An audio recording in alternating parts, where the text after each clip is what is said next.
Chers tous, c'est avec joie que nous nous retrouvons autour du texte de l'Évangile qui nous est proposé ce 26 février 2025.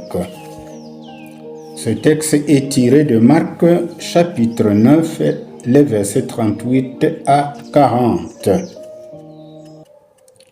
Eh bien, nous allons prendre connaissance du texte avant de le méditer et le partager. Lisons au nom de Jésus.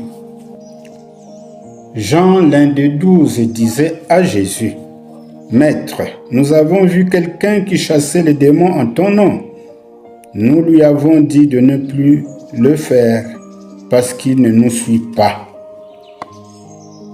« Ne l'en empêchez pas, » répondit Jésus, « car personne ne peut accomplir un miracle en mon nom et aussitôt après dire du mal de moi. Celui qui n'est pas contre nous est pour nous. » Disons Amen. Le texte est court mais très riche en enseignements. C'est ce que nous allons voir. Alors, quel titre donnons-nous à ce mini-texte? Eh bien, nous allons retenir les dernières paroles de Jésus. Qui n'est pas contre nous est pour nous. Voilà le titre que nous pouvons donner à ce texte. Venons-en donc à l'exploitation du texte de Marc. Chapitre 9, versets 38 à 40. Eh bien, dans ce texte, Jésus condamne le sectarisme.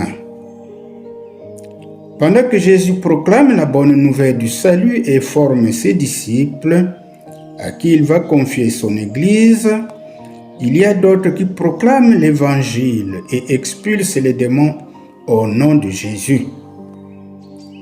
Voilà ce qui choque les disciples, qui ne peuvent se taire et font parvenir la nouvelle au Maître.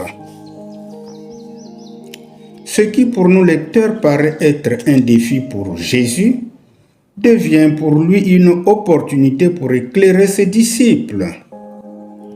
En effet, ce phénomène existe depuis la naissance de l'Église de Christ.